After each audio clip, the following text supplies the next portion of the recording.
दोनों हाथ ज्ञान मुद्रा में या प्रणाम मुद्रा में रखेंगे।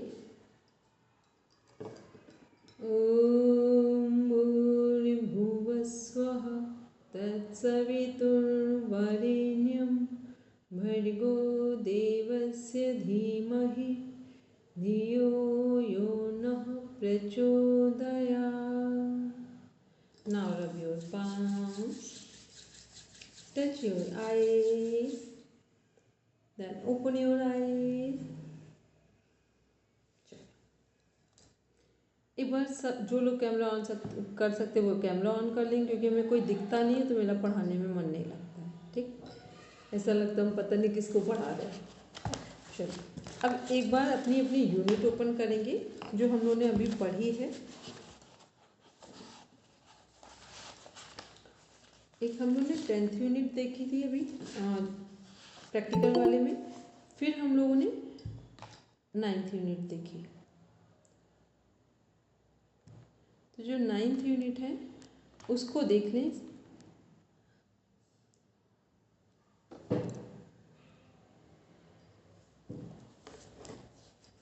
टेंथ यूनिट लगभग किसकी पूरी तैयार है, बस हैंड रेस कर दे यस नो में, जिनको लगता है 10th यूनिट पूरी तैयार है, हमारी रेडी है। सब उसको सोच के नहीं करेंगे सही करेंगे। ठीक, फिर 9th यूनिट किसको लग रहा है कि तैयार है, क्योंकि सबसे सरल यूनिट है 9th यूनिट, इसमें कुछ भी नहीं है इसके अंदर मैटर। ठीक, इसमें वही मैटर है जो अभी हम लोग ऑलरेडी पढ़ चुके हैं, केवल वो मैटर है। ठीक, अच्छा अब इसमें कुछ चीज़ें थी हमारी क्या बोलते हैं, उत्तम पाठ योजना के आवश्यक तत्व, वो लगभग थोड़े से समझ में आए हैं सबको। और जो हमारी ये है क्या बोलते हैं, पाठ योजना के नमूने हैं, वस्तु की योजना, केवल धाम द्वारा विकसित पाठ योजना की भूमिका बांधने की अष्टचरण विधि। इसमें कई जगह 8 विधियाँ हैं, कई जगह 10 हैं और कई जगह 12 हैं। ठीक, वो एक सीक्वेंस है कि मान लो एक प्रैक्टिकल क्लास लेनी है तो क्या सीक्वेंस मेंटेन करेंगे, कितने लोगों को पता है, वो जैसे पता हो वो बोलेंगे कि इसमें क्या सीक्वेंस मेंटेन करें। सपोज करके आपको अभी मान लो मेरी जगह आप बैठे हो या आप में से कोई क्लास ले रहे, बाकी सब क्लास अटेंड कर रहे, या प्रैक्टिकल सामने सामने फेस टू फेस गैदरिंग में क्लास अटेंड कर रहे हो, क्लास दे रहे हो किसी को प्रैक्टिकल, तो क्या क्या करेंगे आप। सपोज करके एक एग्जाम्पल भी दे दी ताकि आपको समझ में आ जाए। आधे घंटे की क्लास है, हाफ एन आवर की क्लास है, आधे घंटे की, उसमें आपको सूर्य नमस्कार और ओम चैंटिंग करवाना है। अब कैसे करेंगे, बोलिए रचना जी। सबसे पहले प्रार्थना करवाएंगे, फिर बैठने की व्यवस्था उससे पहले ही देख लेंगे कि किस तरह से बैठे हैं। उचित दूरी होनी चाहिए, सबके पास मैट होना चाहिए, और फिर सबको बैठने की सही पोजीशन बता देंगे कि वो सही आसन में बैठे। फिर प्रार्थना करवाएंगे। ठीक है। और सूर्य नमस्कार करवाना है तो ये पहले पता करेंगे कि कितने उसमें अनुभवी है, कितने नए हैं, उस अकॉर्डिंग उन्हें, अगर कोई बिगिनर्स है तो बिल्कुल बेसिक सारे उन्हें आसन के बताने होंगे, सारे नाम बताने होंगे, खुद करके दिखाना होगा, एक छोटा डेमोन्स्ट्रेशन होगा। उसके बाद हम उन्हें करने को कहेंगे और फिर उन्हें देखेंगे, जहां सुधार की गुंजाइश लगेगी सुधार करवाएंगे, फिर से एक बार डेमोन्स्ट्रेट करेंगे ताकि वो जो गलतियां हैं उन्हें सुधार सके, और फिर समूह में उसे करवाएंगे। ठीक है, अब जो बोलिए कंप्लीट करें। सत्र का समापन भी शांति पाठ से ही इसी तरह से हो।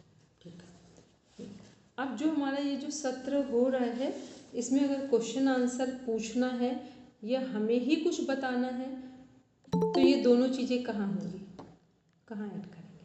सूर्य नमस्कार जब करवाया तब उसके बारे में तो पहले ही बता दिया, लेकिन जो भी विद्यार्थियों की शंकाएं हैं उनका समाधान अंत में होगा। फिर समूह चर्चा होगी, उनसे पूछेंगे कि आपके कोई प्रश्न तो पूछिए, फिर उनकी जिज्ञासा का प्रशमन करते जाएंगे।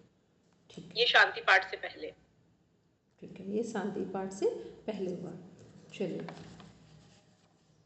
जो अभी शिक्षण हो रहा है वो कैसा शिक्षण है, अभी जो स्कूल कॉलेज में शिक्षण दिया जा रहा है, टीचिंग मेथड है, वो कैसा है, टीचर ओरिएंटेड है या स्टूडेंट ओरिएंटेड। स्टूडेंट सेंटर, ठीक, ओरिएंटेड सेंटर जो भी बोले। पहले जो हम लोग कर रहे थे वो क्या था, जो गुरुकुल पद्धति है वो कैसी है? ट्रेडिशनल मेथड था जिसमें टीचर सेंटर टीचर ठीक, वो हो गया। दूसरा तो ये क्या है, ये हमारी वो विधियाँ हैं, एक बार हम इनके नाम बोलते हैं, लगभग सबको पता है। अभी रचना जी ने बोला, बस एक रिवीजन के लिए अपना पेन पेपर यूज़ करेंगे। प्रार्थना, वातावरण का निर्माण करना। प्रार्थना क्यों करवाते हैं? वातावरण के निर्माण के लिए, ठीक। फर्स्ट में क्यों, किस लिए है, ठीक। सेकेंड, शाब्दिक प्रस्तावना द्वारा योग की संकल्पना की स्थापना, कि योग क्यों कर रहे हैं, योग का महत्व क्या है, ठीक, सेकेंड नंबर। इसके बाद आते हैं थर्ड में, यौगिक अभ्यास के द्वारा प्रदर्शन प्रस्तुत किया जाएगा, जो टीचर क्लास ले रहे हैं। फिर है फोर्थ नंबर है, संपूर्ण क्रियान्वयन की अवस्थाओं का विश्लेषण, मतलब जो कुछ करवा रहे हैं, क्रियान्वयन का मतलब जो प्रैक्टिकल पार्ट है, सूर्य नमस्कार है, कुछ भी करवा रहे हैं उसका विश्लेषण भी करते जाएंगे कि सूर्य नमस्कार है क्या, क्यों करना है, किसे नहीं करना है, कब करना है, खाली पेट करना है या भोजन के कितनी देर बाद करना है, इसको करना है। फिर इसी में आते हैं फिफ्थ नंबर पे, छात्रों का वैयक्तिक अभ्यास करने हेतु समय। इसका अर्थ क्या हुआ इस लाइन का? छात्रों का वैयक्तिक अभ्यास करने हेतु समय, इसका अर्थ क्या हुआ?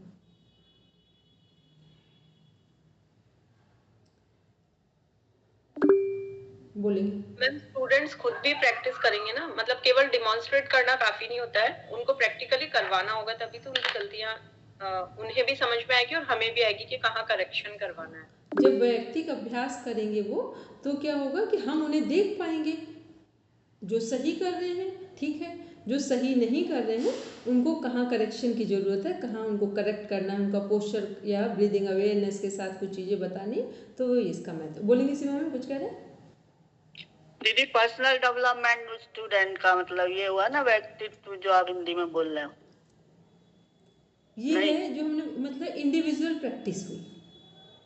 अभी क्या पढ़ रहे हैं अपन? 9th का रिवीजन हो रहा है ना? नहीं, 9th यूनिट जो है उसमें अगर कोई आप लोग कहीं आपको क्लास लेनी है, किसी की भी लेनी है, तो उस क्लास में क्या क्या सेटअप या सिस्टम बिठाएंगे आप, मतलब किस तरह से शुरू करेंगे और कैसे क्लास की पूर्णाहुति करेंगे, ठीक है। फिर 6 नंबर पे है, अध्यापन के मार्गदर्शन में सामूहिक अभ्यास।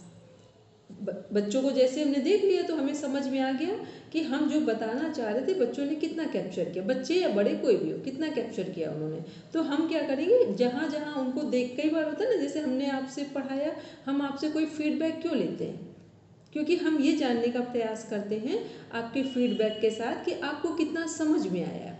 नहीं समझ में आया है तो हम अलग अलग नहीं, फीडबैक एक साथ लिया, समझाएंगे हम अकेले इंडिविजुअल समझा रहे हैं, लेकिन उसमें हमने सबकी समस्याएं ले लेंगे कि किसकी क्या क्या समस्या है। तो कई बार कुछ लोग समस्याएं नहीं भी पूछ पाए हैं तो भी उनकी समस्याओं का समाधान हो गया वहाँ पर, ठीक है। फिर है इसके बाद नेक्स्ट है 7th नंबर, अभ्यास में होने वाली कमियों का पता लगाकर उन्हें सुधारना। फिर है 8th नंबर नेक्स्ट, पुनः विश्लेषण एवं महत्वपूर्ण तथ्यों पर बल देते हुए निर्देशन देना।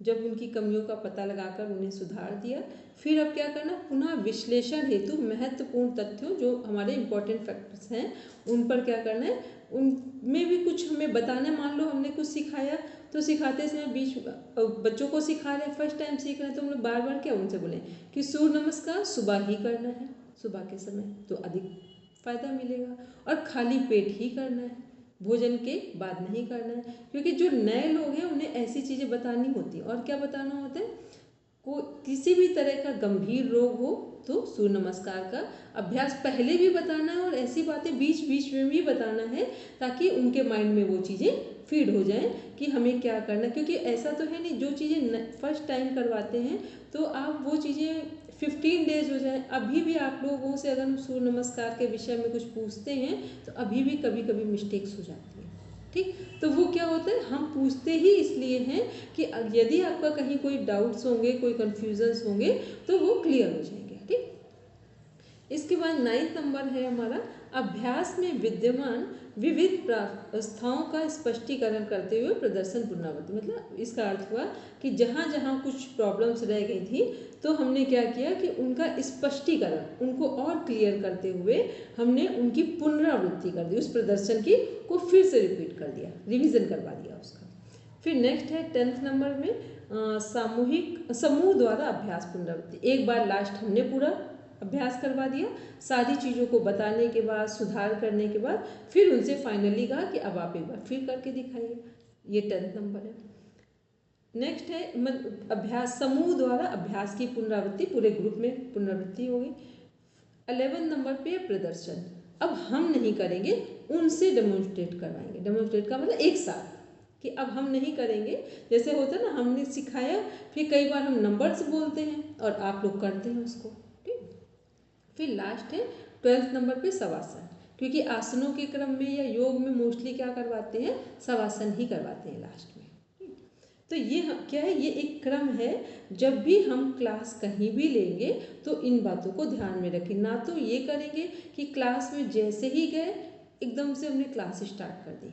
क्लास का एक माहौल बनाने के लिए पहली चीज़ क्या है, प्रार्थना है। वो ओम चैंटिंग हो, मंत्र हो, कुछ भी हो, ताकि सब लोग एक रिदम में आ जाए। एक होता है ना हारमोनी, सबके साथ कनेक्ट हो गई, एक दूसरे को सब जुड़ गए उसके साथ। फिर सेकेंड नंबर पे हम अब जो बताने जा रहे हैं उससे रिलेटेड, क्योंकि हम योग पढ़ा रहे हैं, मान लो हमें इंग्लिश ग्रामर पढ़ाना है, इंग्लिश लिटरेचर पढ़ाना है, योग पढ़ाना है, या फर्स्ट पेपर में रिसर्च पढ़ाना है, तो जो भी हमारा टॉपिक या सब्जेक्ट होगा उसके बारे में उस समय हम कुछ चर्चा करेंगे कि इसका हमारे जीवन में क्या महत्व है, इसका हमारा जो भी टॉपिक है, सब्जेक्ट है, इसका हमारे जीवन में महत्व क्या, क्या इम्पोर्टेंस है इसकी।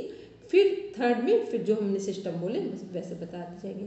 फिर लास्ट में 10th नंबर में क्या है कि एक हमने फाइनल उनको फिर से हमने डेमोन्स्ट्रेट करवा दिया, एक साथ अभ्यास करवा लिया। फिर उनको अब हम नहीं करेंगे, अब 11 नंबर पे क्या करवा, उनसे करवा रहे हैं। और फिर लास्ट में हमने शवासन करवाया।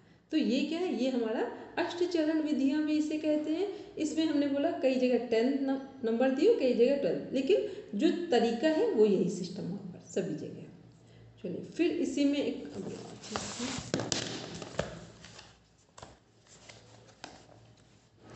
इसके बाद हमारे शिक्षा के 3 घटक हैं, 3 कंपोनेंट्स हैं। There are 3 components related to teaching.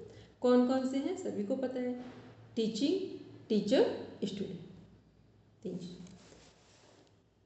अच्छा, जो हमारी अध्यापन योजनाएं हैं जिसे हम लोग लेसन प्लानिंग बोलते हैं, इनका क्या रोल है? चलो सब लोग, लेसन प्लान का क्या इम्पोर्टेंस है हमारे जीवन में या टीचिंग मेथड में, उससे रिलेटेड 2 लाइंस बोलेंगे या वर्ड्स बोलेंगे।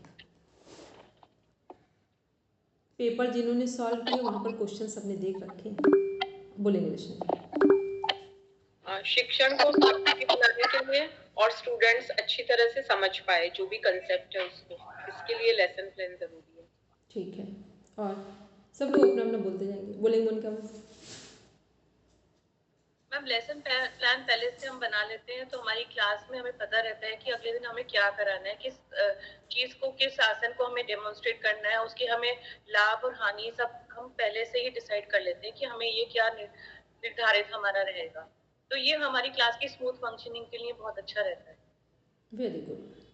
एक सिस्टम बन जाता है कि हमें, और ये ध्यान रहता है कि जो टॉपिक हमें कवर करना है उसको हम कितनी देर में कवर कर सकते हैं, वो आज ही टॉपिक कवर करना है या उसमें 2 डेज 3 डेज इंक्लूड करने हैं। तो लेसन प्लान के साथ क्या होता है, हम टू द पॉइंट क्लास को अरेंज कर पाते हैं। और दूसरा क्या है कि लेसन प्लान से हमें ये भी ध्यान में रहता है कि हम किसको टीचिंग देने जा रहे हैं।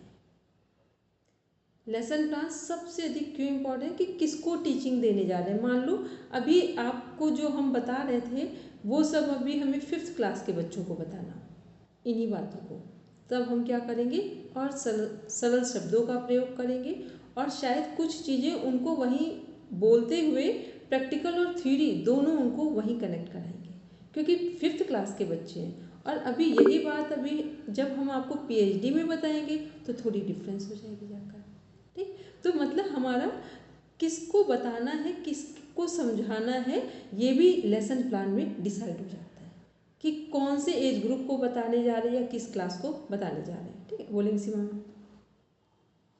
दीदी अपन ये कह सकते हैं कि एक तरह से स्केलेटन तैयार हो रहा है अब जो भी हमें कराना है उसका, और लर्निंग बाय डूइंग मेथड से छोटे बच्चों को बताएंगे अपन, और जो बड़े हैं उनको तो एक बार डेमोस्ट्रेट भी करेंगे, थोड़ा बहुत बताएंगे तब भी चलेगा, लेकिन छोटे बच्चों को तो पूरा लर्निंग बाय डूइंग करके भी दिखाना पड़ेगा, ऐसा हो। ठीक है।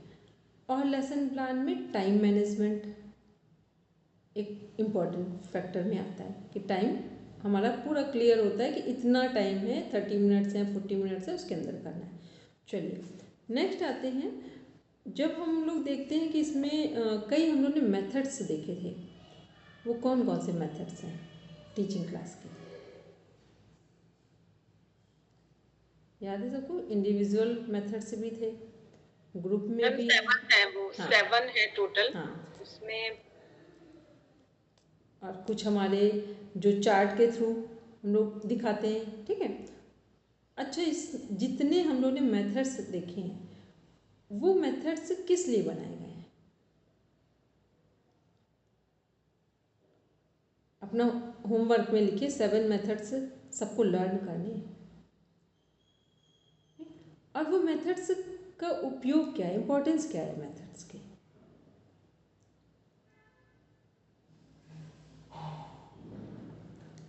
जो हमारे एप्लीकेशन देखना, मतलब जो हमारे कैंडिडेट हैं उसमें एप्लीकेशन देखना कि वो कर पा रहे हैं या नहीं, जिस मेथड से करा रहे हैं, जैसे डेमोन्स्ट्रेशन, जैसे ग्रुप डिस्कशन, और 7 तरह 7 हैं, जैसे इंडिविजुअल क्या है, परियोजना विधि, इस व्यक्तिगत, तरह हाँ से। इंडिविजुअल, ठीक है, प्लानिंग। बोलेंगे मन को? इन मेथड से हम अपने अधिगम, हमारी जो लर्निंग है बच्चों के लिए, स्टूडेंट्स जो भी हमारे एज ग्रुप के हैं, तो हम उनके लिए एक मतलब क्लास उनके लिए बहुत बोरिंग सी ना रहे, इंटरेस्टिंग भी बनी रहे, और वो उनका पार्टिसिपेशन भी रहे उसमें, और क्लास की सभी चीजें उनको समझ में आ जाए भली प्रकार से। तो ये मेथड्स उनको इसी तरीके से डिजाइन किए जाते हैं कि उनका भी थोड़ा बहुत इन्वॉल्वमेंट रहे, और जो चीज हम समझाना चाह रहे हैं तो वो उसको उनको समझ में आ जाए। मतलब ये हुआ कि टीचर और स्टूडेंट बराबर इन्वॉल्वमेंट हो, जिसकी जहाँ ज़रूरत हो। कई बार होता है जैसे अभी हमने क्वेश्चन पूछना है, कुछ जानकारी लेनी है, तो सब लोग इन्वॉल्व हो गए आप। ठीक। जब हमने आपकी चीज़ों को बताना है तो हम इन्वॉल्व हो गए आपको बताने के लिए। तो जब दोनों का बराबर का पार्टिसिपेशन रहेगा तो इससे क्या होगा, इसको बोलते हैं रनिंग क्लास। ठीक। रनिंग का मीन्स हो गया जहाँ दोनों साइड से रनिंग है। रनिंग का मतलब ये नहीं हो गया बस क्लास चल रही है, एक टाइम पूरा हो गया, ये रनिंग क्लासेस नहीं होती। रनिंग क्लासेस का मतलब होता है दोनों साइड से जब फीडबैक आ रहा हो, ठीक है, दोनों साइड से सॉल्यूशन ओरिएंटेड बातचीत हो रही हो कि प्रॉब्लम क्या है और फिर सॉल्यूशन किधर। कई बार होता है एक टीचर कोई क्वेश्चन जब स्टूडेंट से पूछते हैं, ये जो 7 मेथड्स हैं किस लिए, जब स्टूडेंट से टीचर्स मेथड्स पूछते हैं या कोई क्वेश्चन पूछा, तो हो सकता है हमारे पास उतने आइडियाज़ ना हो जितना ग्रुप में आइडियाज़ निकल के आ जाते हैं। और सबसे अधिक टिपिकल समस्याओं का समाधान कहाँ निकलता है? ग्रुप में निकलता है। जब कभी भी आप ग्रुप में कोई समस्या को डिस्कस करें, समस्या का मतलब कोई भी क्वेश्चन डिस्कस किया जाए, आप देखेंगे ग्रुप में ऐसे ऐसे आंसर निकल के आ जाते हैं कि आप इमेजिन ही नहीं कर पाएंगे कि ऐसे भी आंसर दिया जा सकता है। तो ऐसे में क्या है, ये ग्रुप में, ये जो ग्रुप वाला मेथड है वहाँ काम आता है। अब इसी को जब इंडिविजुअल में देखें तो इंडिविजुअल, ग्रुप और इंडिविजुअल में क्या अंतर है दोनों में? तो ग्रुप में सबसे अधिक समस्याओं का समाधान ग्रुप में होता है, तो अब इसको इंडिविजुअल में ले जाएं तो क्या होगा?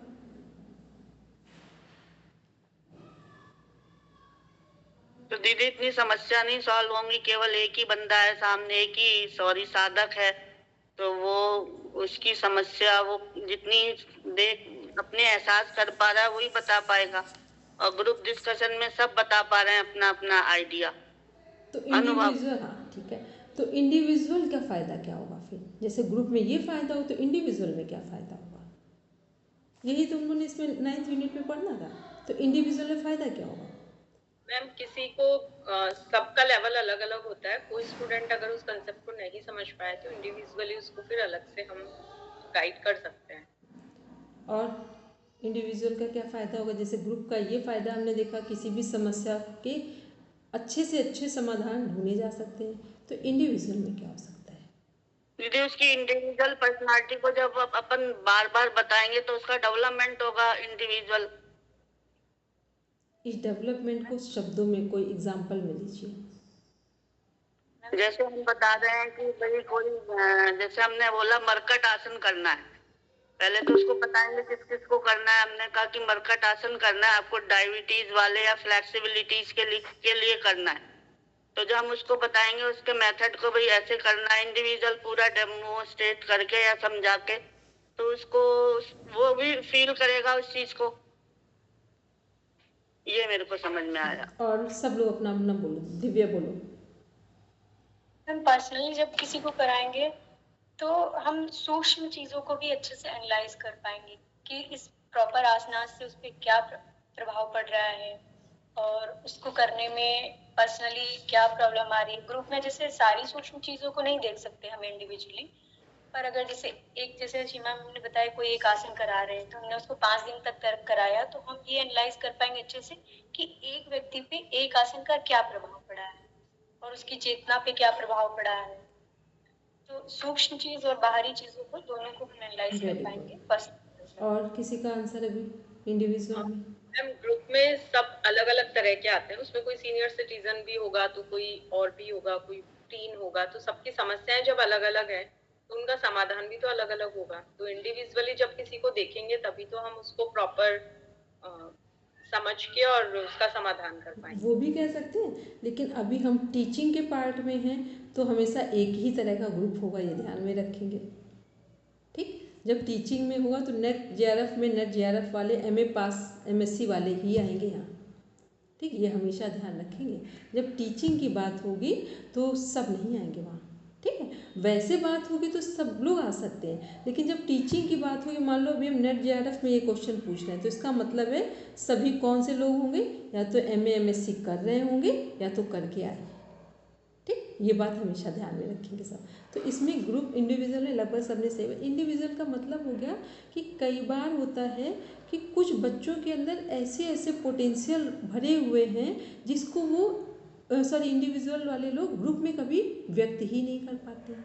मतलब उनकी चीज़ों को ढूंढ कर बाहर निकाला जा सकता है।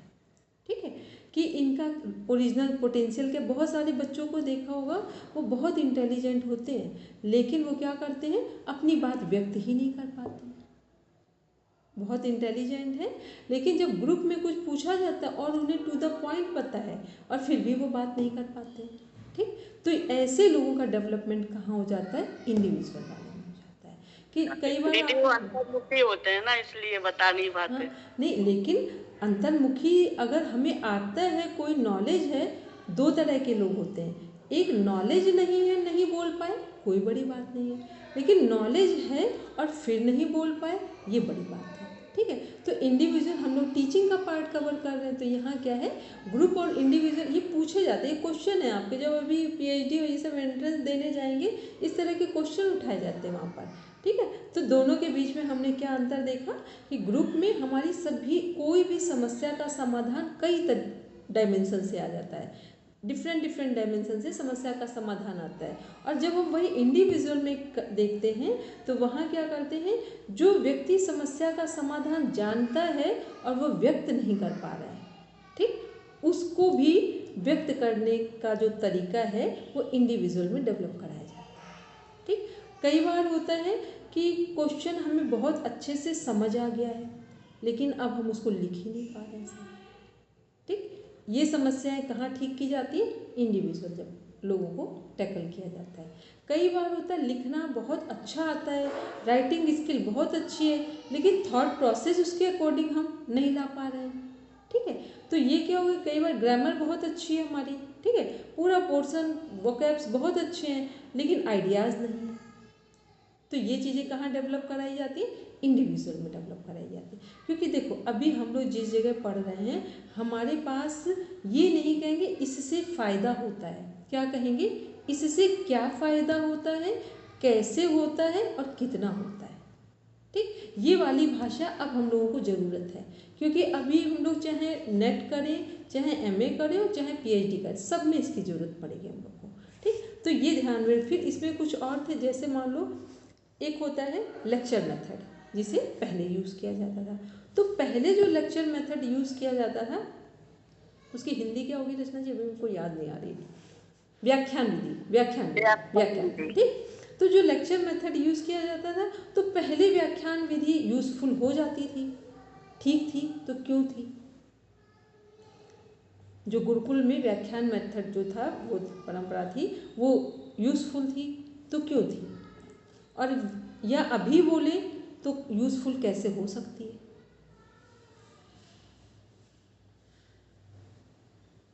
मैम, तद्विधि प्रणिपातेन परिप्रश्नेन सेवया, तो गुरुकुल में तो यही सिस्टम चलता था। तो जब गुरुजी लेक्चर देते थे तो स्टूडेंट्स उसको ध्यान से सुनते थे और बाद में प्रश्न करते थे। लेकिन क्योंकि आजकल स्टूडेंट ओरिएंटेड है, तो लेक्चर मेथड का महत्व थोड़ा कम हो गया है, लेकिन पूरी तरह से हटा नहीं है। अभी भी वही व्याख्यान तो होते ही है। जब भी विषय वस्तु कोई टीचर समझाते हैं तो पूरा उसको एक्सप्लेन तो करते ही हैं। लेकिन पहले में क्या अंतर था कि पहले व्याख्यान विधि इसलिए यूज़फुल थी क्योंकि हमारा कंसंट्रेशन पावर बहुत स्ट्रांग था, और वो इसलिए था कि गुरुकुल में बच्चे हैं, घर पे नहीं है। गुरुकुल का मतलब वही सरेंडर है वो। ठीक, तो जब आपको ये पता चल जाए कि हम यहीं पर हैं, यही मेरा अंतिम ऑप्शन है, तो हमारा जो, मान लो आपको भी पता चल जाए कि केवल हमें रोटी जो हमारे सामने है इसी को अचार से खाना है।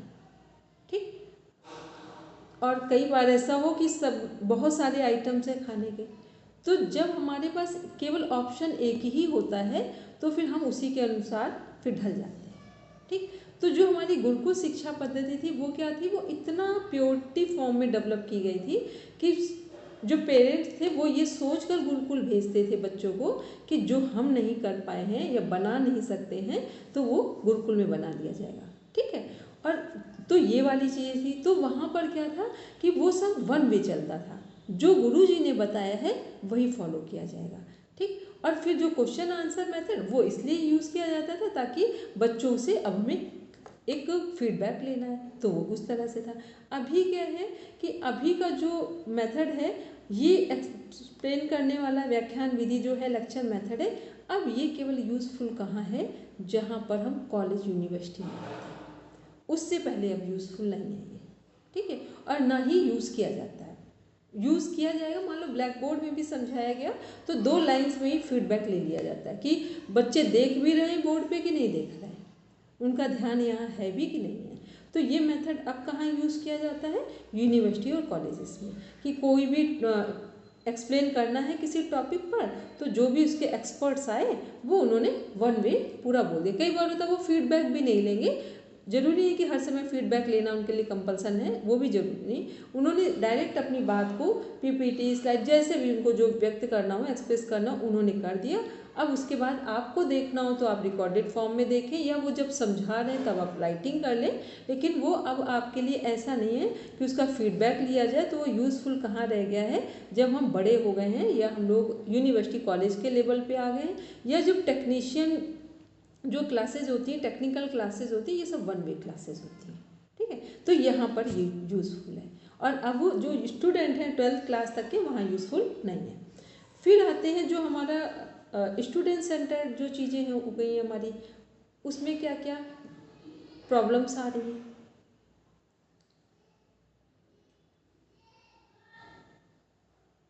जो स्टूडेंट सेंटर्ड एजुकेशन दी जा रही है, प्रोवाइड कराई जा रही है, उसमें क्या क्या प्रॉब्लम्स आ रही हैं। डिसिप्लिन की कमी है, कंसंट्रेशन की कमी है, स्टूडेंट्स उतना अच्छा ना तो ग्रेस्प करते हैं ना वैसा रिस्पॉन्ड करते हैं, मतलब डिसिप्लिन तो कम हुआ है डेफिनेटली। और एक बात हमेशा ध्यान में रहे, अनुशासन के बिना शिक्षा और विद्या दी नहीं जा सकती। ठीक है, प्रेम रखा जाए, सब रखा जाए, लेकिन अनुशासन के बिना संभव नहीं है। ठीक है। वो चाहे हम लोग कितने भी बड़े हो जाएं, एक छोटा बच्चा हो और या हम लोग कितने भी बड़े हो जाएं, यदि मान लो अभी हम कहें कि ना आपका एग्ज़ाम होना है, ना हमें आपसे कोई फीडबैक लेना है, और हम क्लासेस पढ़ाते रहें, तो 6 महीने के बाद रिजल्ट ये आएगा कि हम अगर यूनिट्स के अंदर का कंटेंट भी पूछेंगे तो वो भी पता नहीं होगा। ठीक, तो अनुशासन क्या है, सभी जगह यदि हमें जीवन में कुछ भी सीखना है तो अनुशासन जरूरी है। और अभी क्या हो गया है, आईसीएसई बोर्ड, यूपी बोर्ड तो अभी इतना फॉलो नहीं करता है, 50% है, उसमें यूपी बोर्ड में नहीं जा सकती हैं ये चीज़ें। इसीलिए दुनिया में आज, दुनिया में क्या, अभी अपने इंडिया की बात करें, बाकी बाहर है नहीं ये चीज़ें, कि अभी भी सबसे अधिक जो हायर क्वालिफाइड लोग निकलते हैं वो कहाँ से जाते हैं, यूपी बोर्ड से जाते हैं। सिविल में आप देखिए जितने एडमिनिस्ट्रेटिव डिपार्टमेंट हैं, आज भी आप सिलेक्शन प्रोसेस को उठाइए, अगर 100 की लिस्ट है तो 80-85 यूपी से है, यूपी बोर्ड से है। ठीक है, तो ये क्या है, क्योंकि इसमें कुछ ऐसी चीज़ें डिज़ाइन करी गई हैं, और अभी भी जो शिक्षक का जो एक दायरा है, या कहे कि शिक्षक का जो अपना एक तरीका है पढ़ाने का, वो थोड़ा सा अनुशासन वाला ही है। ठीक है, तो ये हमें ध्यान में रखना है कि जो हमारा स्टूडेंट सेंटर्ड है वहाँ क्या क्या प्रॉब्लम्स आ रही हैं, जो हमारा लेक्चर मेथड था वो पहले कितना यूज़फुल था और अब कहाँ यूज़फुल है। ठीक, और जितने हमने विधियाँ देखी हैं, जितने हमने मेथड्स देखे हैं, उसमें से कौन सा मेथड किस लिए है, और सभी मेथड्स यूज़फुल हैं according to situation, according to students. सभी मेथड्स यूज़फुल हैं सिचुएशन के अकॉर्डिंग और स्टूडेंट के अकॉर्डिंग। तो हमें सभी मेथड्स के बारे में केवल इतना देखना है, किस मेथड्स के कितने लाभ हो सकते हैं और क्या क्या वहाँ पर कमियाँ हैं, क्योंकि वहाँ जब क्वेश्चन आएंगे तो सीधे सीधे क्वेश्चन नहीं आएंगे। ठीक है, ये ध्यान में रखेंगे। अगर सॉल्व भी कर रहे होंगे तो वहाँ देखा होगा सीधे सीधे डायरेक्ट में क्वेश्चन नहीं है। ठीक है, तो ये इस बात को रखेंगे अपने माइंड में। अब देखते हैं जो हमारा ये विधियाँ हैं जितनी भी, इसमें से जब हम लोग किसी भी चीज़ को मान लो चार्ट में जब दिखा देते हैं तो उसका बेनिफिट क्या मिलता है। सपोज़ हमने कंप्यूटर के बारे में हमने सब कुछ आपको बताया, ठीक है, या हमने कोई जब भी हमने आपको एनाटॉमी पढ़ाई, दिव्या पता नहीं अटेंड कर पाई थी कि नहीं, एनाटॉमी में हमने सभी के डायग्राम बनाने के लिए क्यों कहा था, और डायग्राम में सभी ऑर्गन्स के नेम फुल लिखें या इनिशियल लेटर्स में लिख दें, और उसके बाद उसका एक फंक्शन लिख दें। इसका प्रॉपर मीनिंग क्या था या इम्पोर्टेंस क्या थी इसकी? मैम वो माइंड में प्रॉपर्ली सेट हो जाती है। जब विजुअल हम करते हैं तो वो हम बहुत जल्दी समझ पाते हैं। तो कोई आसन भी अगर किसी को समझाना है तो अगर पिक्चर्स के माध्यम से समझाएंगे तो वो बहुत जल्दी समझ में आता है। यूनिट 10 के जो आसन थे आपने वो पिक्चर्स के माध्यम से समझाए तो हम उनको और लॉन्ग लास्टिंग समझ पाए। ठीक है, तो ये क्या है, जब भी हम लोग किसी चीज़ को डायग्राम में कन्वर्ट कर लेते हैं, बना लेते हैं, तो समय कम होता है।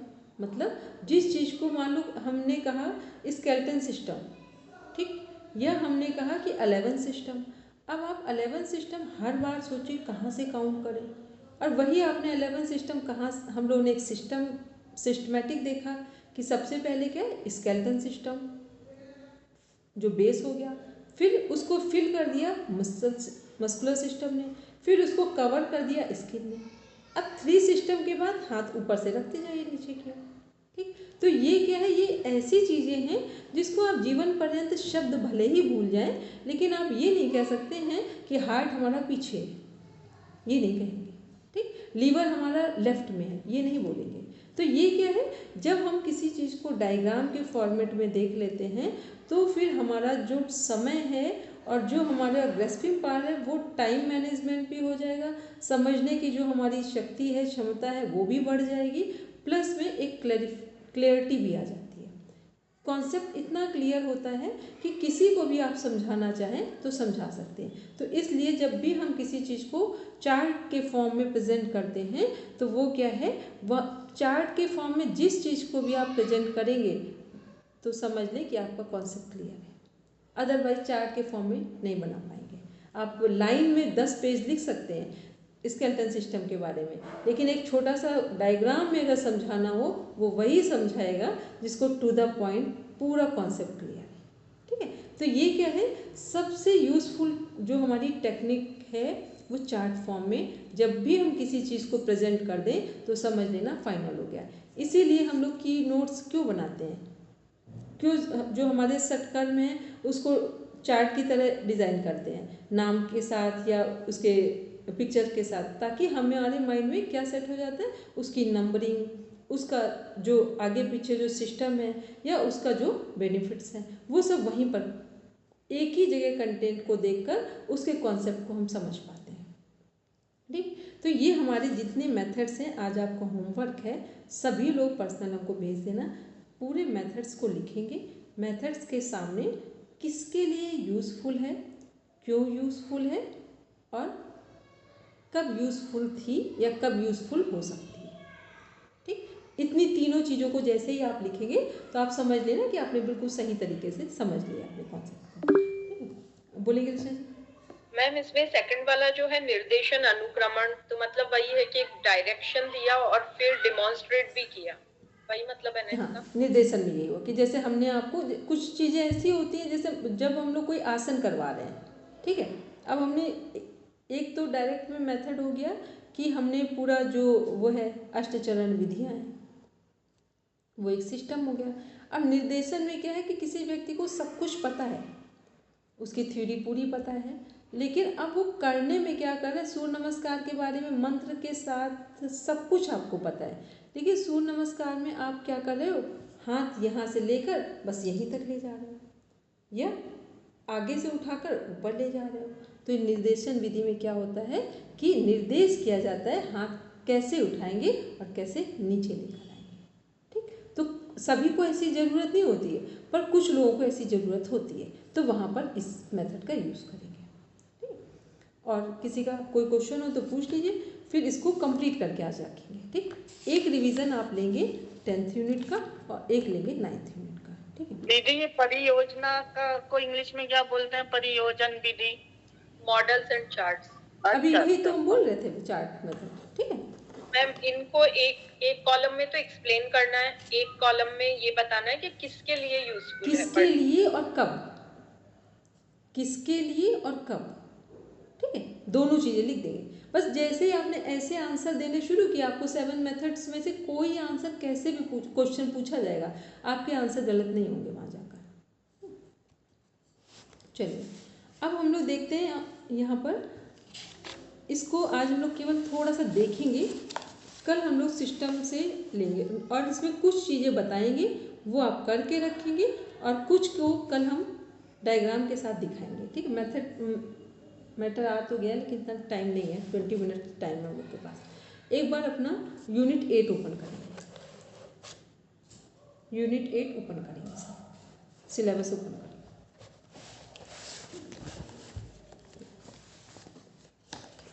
केवल इसको आराम से देखना है हमें। यूनिट 8 में लिखा हुआ है चिकित्सीय योग, मतलब कोई भी हमारी डिजीज़ होगी तो उस समय कौन सा योग यूज़ करेंगे। लिखा है कौन कौन से योग हैं जो हमारे सिलेबस के अंदर, यौगिक अभ्यास, प्रायोगिक योग, उपयुक्त योग अभ्यासों के माध्यम से व्याधियों का मतलब जो हमारे शारीरिक रोग हैं और इसमें मानसिक रोग भी हैं, व्याधियों का प्रबंधन, यौगिक आहार, आसन, सटकर्म, प्राणायाम, ध्यान, यम और नियम, जीवन शैली नुस्खे, सुधारात्मक निर्देश, आहार विहार, आचार और विचार में संयम। ठीक, यदि हम आपसे पूछें कि किसी को भी कोई रोग हो जाए, ठीक, तो रोग होने के कारण क्या होते हैं, बस 3 कारण बताइए कि रोग होने के कारण क्या हो सकते हैं। बोलिए रचना। मैम एक तो डाइट ठीक नहीं ले रहे हैं तो होता है, दूसरा हार्मोनल इम्बैलेंस, वेरी गुड, और तीसरा कह सकते हैं साइकोसोमेटिक, कोई मन में ऐसी चीज है दबी हुई साइकोलॉजिकल लेवल पे, तो उसकी वजह से वो चीज बॉडी पे दिखाई देती है। Very good, most useful points. ठीक, और किसी का बोलेंगे? दिव्या। मैम मैंने 3 लिखे थे, मल विकार, रक्त विकार और मन विकार। Very good. ठीक, अब इसको सब लोग सुनकर रचना जी सब जगह एक ही जगह कंपाइल कर देना। ठीक है, जो आपने बोले और जिन्होंने बोले, बोलिए सिमरन। दीदी मैं तो जनरल लैंग्वेज में बता पाऊंगी। दिनचर्या का ठीक ना रहना, पहली बात। Biological clock very good. Disturb रहना, और डाइट जैसा भी रचना जी ने बताया, संतुलित आहार ना लेना, मतलब डाइट ठीक नहीं होना, और रेगुलर एक्सरसाइज ना करना। Very good. कमी, मतलब रेगुलर एक्सरसाइज। ठीक है, ये सब क्या है, हमारे वो चीज़ें हैं जो हमारे स्वास्थ्य को क्या करती है, खराब करती हैं। और इसको अगर आयुर्वेद के टर्म्स में ले लें, अब इसको अपने टर्म्स में लिखो, जो जो हमारे स्कूल्स हैं उनके अनुसार आयुर्वेद में क्या होगा, त्रिदोष का असंतुलन। ठीक, नेचुरोपैथी में ले लें तो पंचतत्वों का असंतुलन। ठीक, राजयोग में ले लें तो हमारे त्रिगुण का असंतुलन, 3 गुणों का असंतुलन हमारा हो गया। ठीक है, तो ये क्या है, हमें ऐसे भी पता हो कि कहाँ कहाँ चीज़ें होंगी हमारी।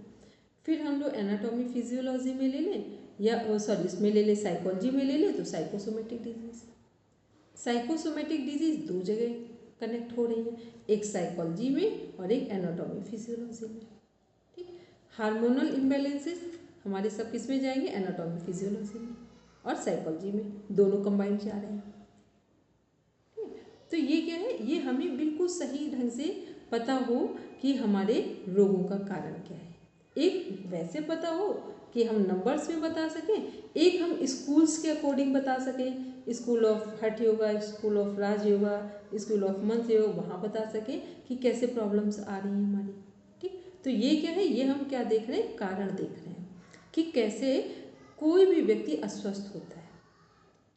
अब देखते हैं, जब किसी व्यक्ति को ठीक करना हो तो सबसे पहले उसको क्या देखेंगे, उसका,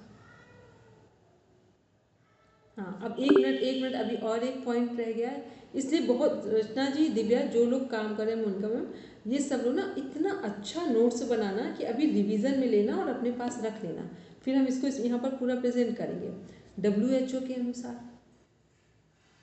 ठीक, और कुछ चीज़ों को नोट करके रख लीजिए, ये चीज़ें बिल्कुल कॉमन माइंड में फीड हो हमारे, कि WHO के अनुसार क्या होगा, फिजिकल, मेंटल, इमोशनल भी है वहाँ पर, सोशल भी है वहाँ पर, ठीक है, और स्पिरिचुअल भी है वहाँ पर। ठीक, तो ये क्या, फिर इसी में हमारे जो स्पिरिचुअलिटी में 3 टाइप्स हैं, आध्यात्मिक दुख, आदि भौतिक और आदि दैविक दुख है वहाँ पर।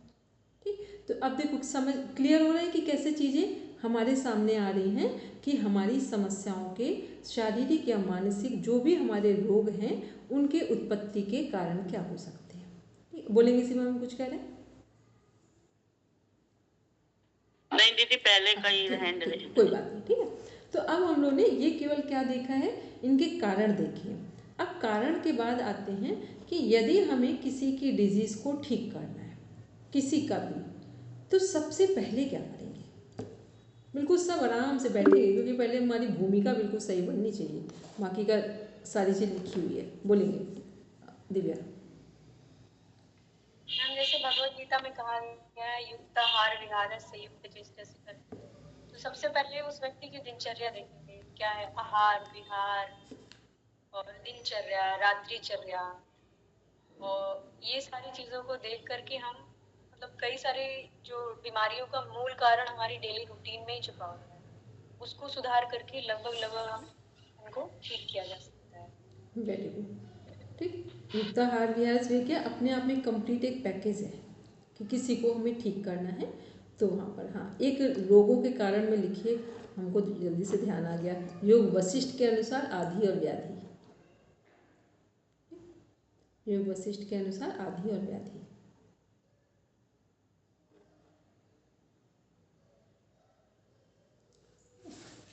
तो ये क्या हम लोग देख रहे हैं कि ये जब हम किसी के रोगों को ठीक करें तो सबसे पहले उसका आहार देखेंगे कैसा है, विहार देखेंगे उसकी कार्यशैली कैसी है, फिर उसका सोने का क्रम कैसा है और उसकी कार्य करने की क्षमता कैसी है, बस इतना देखेंगे। ठीक, तो ये हो गया एक क्रम। और क्या हो सकता है किसी को ठीक करने के लिए,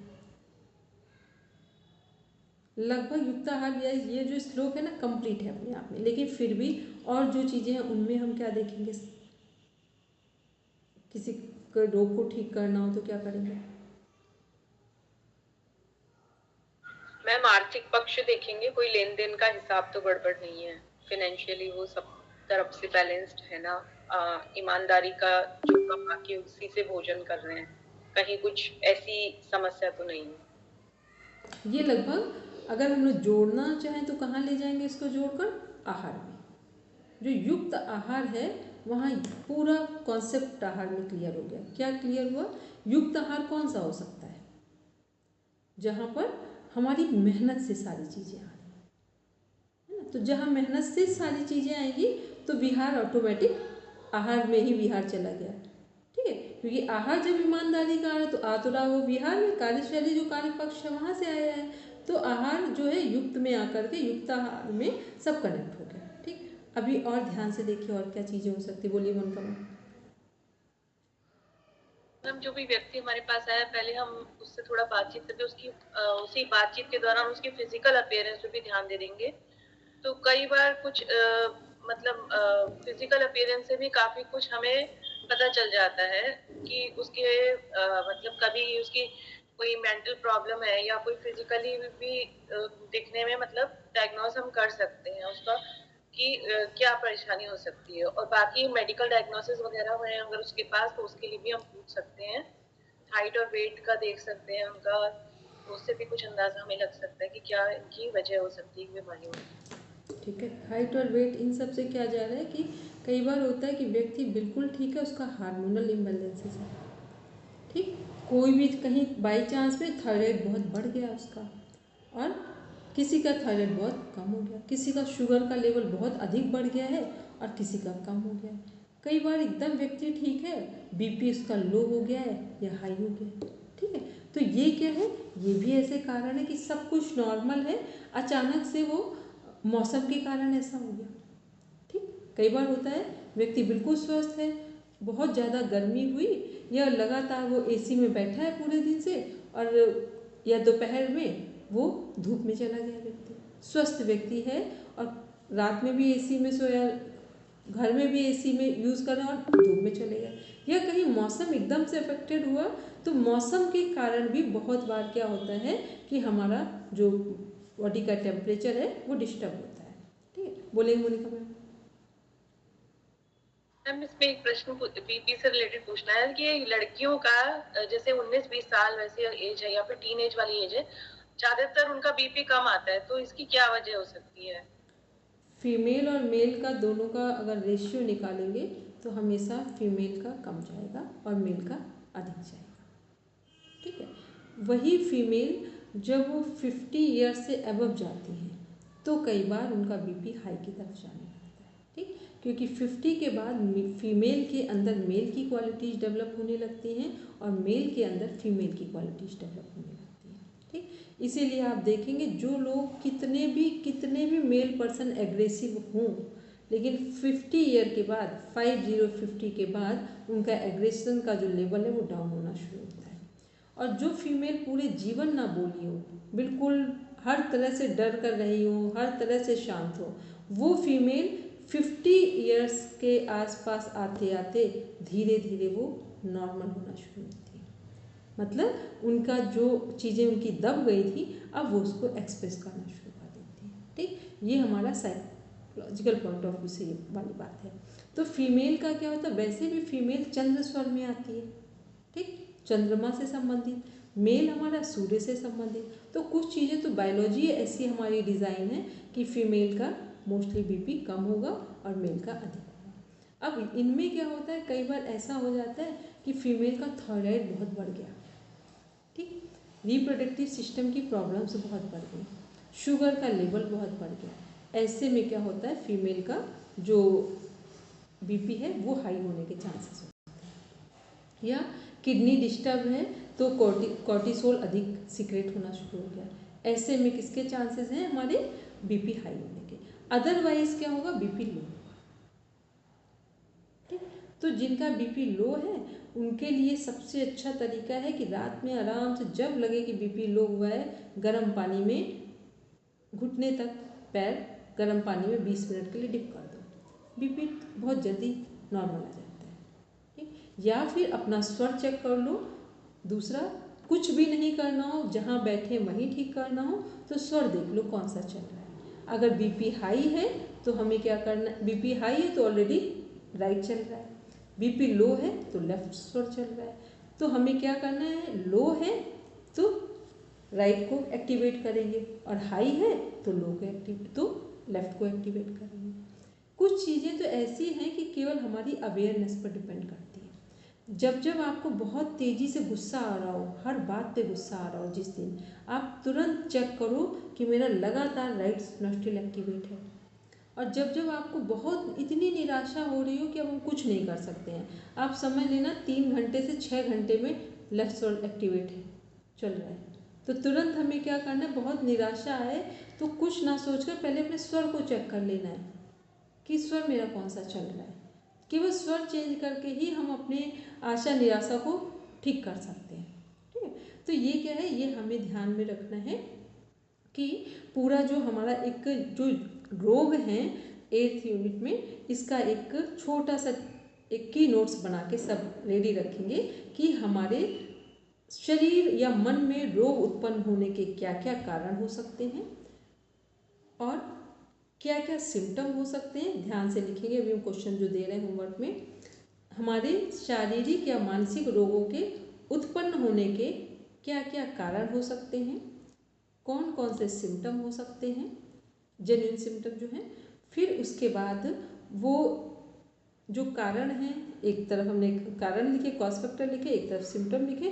फिर हमने लिखा जितने हमारे स्कूल्स ऑफ योगा हैं उनके अकॉर्डिंग उनके नाम देंगे, उनका नाम क्या होगा। आयुर्वेद में क्या हो सकता है, हमारा राजयोग में क्या हो सकता है, हठ योग में क्या हो सकता है, योग वशिष्ठ के अनुसार क्या हो सकता है, और फिर इन्हीं के अनुसार सोल्यूशन दे देंगे।